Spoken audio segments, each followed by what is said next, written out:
मैं डॉक्टर पुष्पा महाराज, विभागाध्यक्ष, महिला कॉलेज, डालमिया नगर।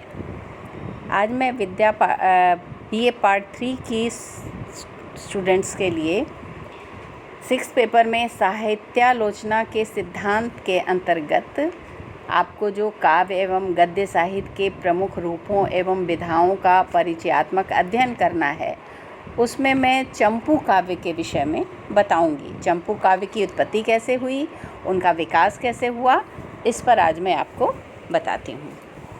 साहित्य दर्पण में चंपू काव्य का लक्षण इस प्रकार दिया गया है। गद्य पद्यमयम काव्यम चंपूरीत्याभिधीयते, अर्थात जिन काव्यों में गद्य पद्य का संयुक्त प्रयोग किया जाता है उन्हें चंपू काव्य कहते हैं। चंपू पद्य की व्युत्पत्ति के विषय में आचार्य कपिल देव द्विवेदी ने अपने ग्रंथ संस्कृत साहित्य के समीक्षात्मक इतिहास में लिखा है, चंपू शब्द चूरादिगण की गत्यर्थक चपी धातु से औणादिक उन प्रत्यय करने पर और उन आदेश करने पर बनता है। चंप गति अर्थात सहैव गम्यति प्रयोजयति गद्य पद्य इति चंपू, अर्थात जिस रचना में गद्य और पद्य का समान भाव से तथा सहयोग पूर्वक प्रयोग किया जाता है उसे चंपू कहते हैं। अर्थात चंपू काव्य वो काव्य है जिसमें गद्य और पद्य दोनों रहते हैं। हरिदास भट्टाचार्य ने चंपू शब्द की व्याख्या इस प्रकार की है, चमत्कृत्य पुनाति सहृदयमान विस्मयीकृत्य प्रसादयति इति चंपू। इसका अर्थ यह है कि चंपू में शब्द चमत्कार और अर्थ प्रसाद गुण होना चाहिए। चंपू में वर्णनात्मक अंश के लिए गद्य का प्रयोग होता है और अर्थ गौरव वाले अंशों के लिए पद्यों का प्रयोग किया जाता है। अर्थात जो गद्य पद्य का प्रयोग किया जाता है उनका भी अलग अलग कार्य है। उसमें जो वर्णनात्मक अंश के हमें प्रस्तुत करना होता है उसके लिए गद्य का प्रयोग किया जाता है, और जो अर्थ गौरव वाले अंश होते हैं, जो अर्थ को ज़्यादा अच्छी तरह से व्यक्त करने वाले जो अंश होते हैं, वहाँ पद्यों का प्रयोग चंपू काव्य में किया जाता है।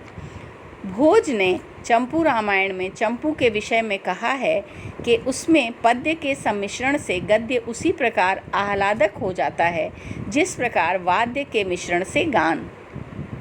अग्नि पुराण में चंपू का विस्तार मिलता है। मिश्रम चंपूरीति क्षमात्म प्रकीर्णम इति च द्विधो। महाकाव्य में कहीं कहीं गद्य पद्यात्मक स्थल भी दिखाई देते हैं। बौद्धों की जातकमाला तथा हरिश्णेन रचित समुद्रगुप्त की प्रयाग प्रशस्ति में गद्य के साथ पद्य का प्रयोग भी किया जाता है। चंपू में अंक और उच्छ्वासों में विभाजन भी होता है। ये जो चंपू काव्य का ये विकास है कि यहाँ ये प्रारंभ होता है चंपू रामायण से, जहाँ पे इसका वर्णन मिलता है कि गद्य और पद्य दोनों वहाँ पाए जाते हैं, और उसमें ये बताया गया कि जो गद्य होते हैं वो पद्य के प्रयोग से उनकी जो चारुता होती है, उनकी जो सुंदरता होती है, वो उससे और बढ़ जाती है, और इसका क्रमशः विकास होता गया चंपू काव्य का।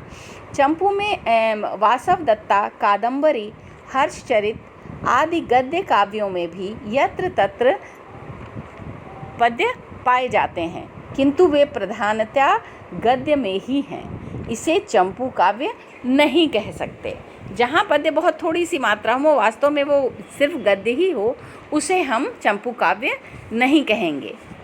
चंपू काव्यों में गद्य और पद्य का समान रूप से व्यवहार होता है। अभी जो मैंने बताया वासवदत्ता, कादंबरी और हर्षचरित, ये भी गद्य काव्य हैं, लेकिन यहाँ पे ये गद्य रचना है और इसमें भी कहीं कहीं काव्य पाए जाते हैं, लेकिन वो इतनी कम मात्रा में है कि उन्हें हम चंपू काव्य नहीं कह सकते हैं। और चंपू काव्य का एक पहचान क्या है कि उसमें गद्य और पद्य जो है वो समान रूप से उनका व्यवहार किया जाता है।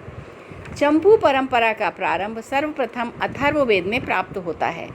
इसमें गद्य और पद्य का मिश्रित रूप से प्रयोग मिलता है। इसी प्रकार कृष्ण यजुर्वेद की तैत्तिरीय मैत्रायणी में गद्य और पद्य का मिश्रित रूप मिलता है। ब्राह्मण ग्रंथों के उपाख्यानों में भी गद्य पद्य का प्रयोग मिलता है। ऐतरेय ब्राह्मण का हरिश्चंद्रोपाख्यान चंपू शैली का उत्कृष्ट उदाहरण है। वैदिक साहित्य के पश्चात महाभारत, विष्णु पुराण और भागवत पुराण में भी गद्य पद्य का मिश्रण मिलता है। बौद्ध जातक कथाओं में चंपू पद्धति का दर्शन होता है। इसमें विशेष उल्लेखनीय है अवदान सूतक, दिव्यावदान और आर्य शूर चरित जातक माला। इसके पश्चात चतुर्थ शती से लेकर बाद के शिलालेखों में भी चंपू पद्धति का अनुसरण मिलता है। संस्कृत साहित्य में चंपू काव्य के दर्शन 10वीं शताब्दी से पूर्व नहीं होते।